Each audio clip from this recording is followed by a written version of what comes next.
So recently, porn star and 23-year-old August Ames killed herself because of an online hate mob directed at her through tweets she made saying why she chose not to perform in a sex act with a fellow porn star who was male and happened to engage in not just straight scenes but also gay scenes. So all this stemmed from a tweet where August Ames was explaining to her 500,000 followers as to why she was not going to be performing in a scene with this guy who she didn't name in any way whatsoever, and said that because he did scenes with gay men, she could not trust whether or not he was actually safe to work with.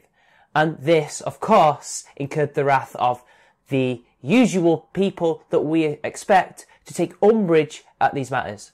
The social justice crowd, that is. Now, you've all seen the tweets from people like Beckham, whatever his name is, a very big gay porn star. One person even wanted her to take cyanide pills. So there were people who were encouraging her, in a way, through their anger, through their vitriol, to commit suicide. And I assume that the vitriol was so great that ultimately it got to her head. And unfortunately, she decided to commit suicide. Now, I want to discuss the tweet itself before I get into some of the responses to her suicide. Now, this is my opinion, so take it or leave it. You might not agree with me, but I do not think it was homophobic. I don't think she in any way was trying to be hateful towards gay men or lesbians or anything like that. I mean, her herself was bi, so, I mean, how could she be? But then again, considering, and I've heard this a lot, that a lot of gay people, male or female, don't particularly like bisexuals of any gender, it doesn't really surprise me that she would have got the level of hate that she got and they would call her homophobic, because that's what I expect, because there is a bit of a disrespect between gays and bisexuals and apparently heterosexuals as well.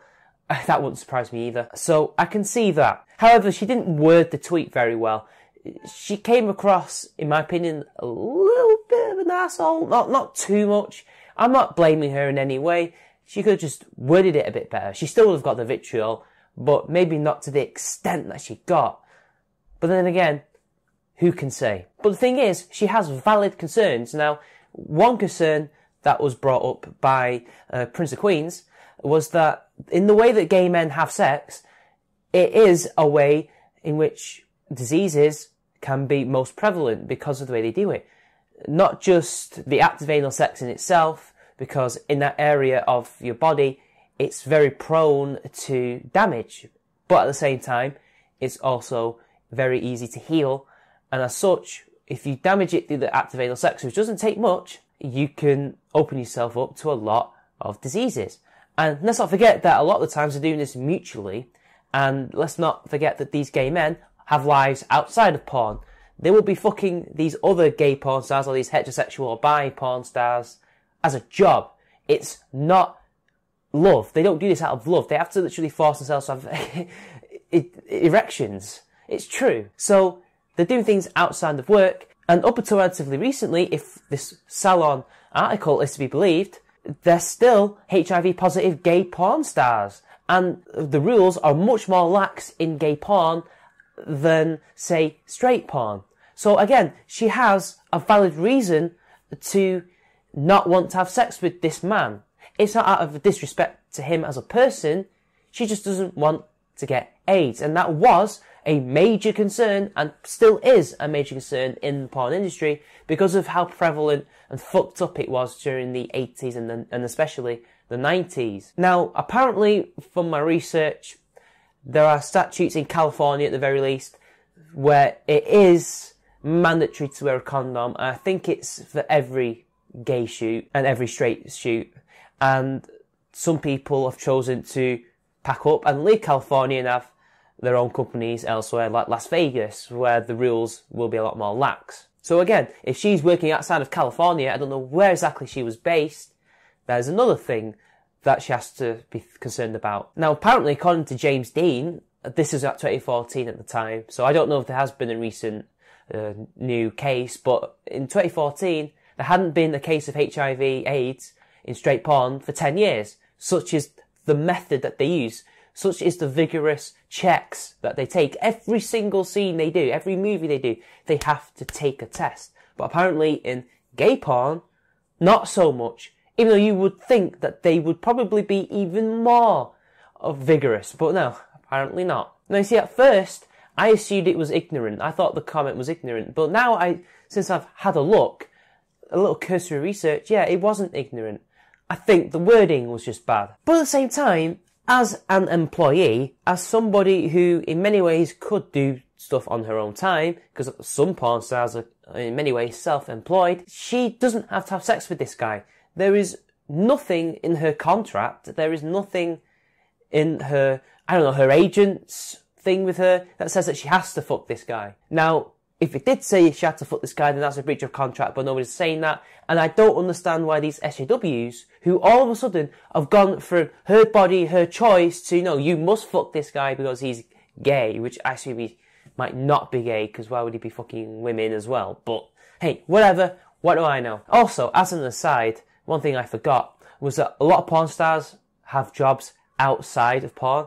Now, this could be anything. It could just be more mainstream things, but it could also be, and this is what is usually the case, because this is why they call themselves sex workers a lot of the time. They do a lot of escorting work and, well, I guess you would call it prostitution or stripping, stuff like that. So they're in environments where they could come into contact with diseases. So again, another thing that would make her worried. And so there it is. That's my opinion. It's kind of changed over the past 24 to 48 hours since this happened.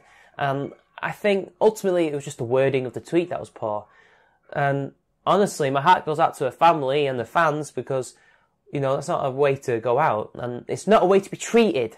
And at such a young age as well. She was only a year younger than me. Now, how about that good old little SJW response? Now, you see, what's interesting is my boy, Tim Blake, my boy, he just can't seem to help himself in making excuses for such behaviour, while still being able to call himself and other people calling him the most reasonable SJW on the internet. Well, guys, I hope this convinces you that he is not the most amenable, most nicest guy on the social justice side, and that he's really no better. In fact, he could probably be considered worse. In my opinion, if you are really angry at the commenters who drove a porn star to suicide, but always made excuses for bearing Undoomed, Sargon and other YouTubers who have facilitated dogpile after dogpile after dogpile, I don't care about your opinion. Oh, I'm so sorry, Tim, that you're struggling to create a false equivalence here.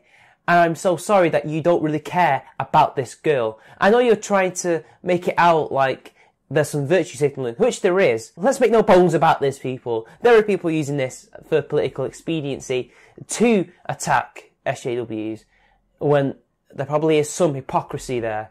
But bearing Undoomed and Sargon, me, Ozya, who first showed me this tweet, and, any anti-SJW YouTuber, who's died from these dog piles? Who's died? Nobody's died. In fact, if you've seen Ozyan's video responding to Tim about the people that Bearing specifically responded to, quite a few of them are still making content, and some of them even saw it as a learning experience in many ways. They're still alive, and if they had killed themselves, these people, if anybody had killed themselves, we would know, because they would not stop talking about it. This is a completely different thing. First off, these people who go and make angry comments in their comment sections are a minority. And these people aren't going onto these YouTube channels and calling them names which could, in polite society, make people lose their jobs or become ostracised from their communities or societies, because being labelled homophobic or any kind of prejudiced person is a literal social death sentence. I don't see anybody doing that to SJWs. August Ames was attacked by people from her own industry and their fans, and pretty much was attacked by an orchestrated hate mob. I mean, even the guy who I mentioned before, that Beckham dude who's a big gay porn star, said that in many ways they have to consider how exactly they're going to dogpile these people in the future so that they don't kill themselves. So he's saying that, yeah, we're still going to dogpile you, we're still going to attack you, we're still going to organise hate mobs against you, But we hope you don't kill yourselves, because we're going to take it back a bit and just relax a bit and take it a bit softly this time. Maybe pussy first before we go anal. But hey, you know what, Tim? It's exactly the same thing, isn't it? Because August Ames' life totally wasn't ruined by an unfounded accusation of prejudice. So there you have it, people. The SJWs doubled down. They tried to false equivalence, and they tried to make it out like, oh, you know, we may have driven the person to suicide.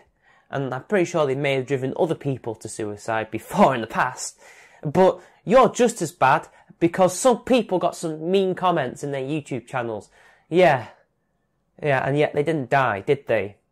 But until next time, like and especially share this video so everybody can see it. And if you really enjoy my content, why don't you go and donate to that Patreon, because it really helps out and will help the living conditions and the channel. It's been your boy, and I'll see you later.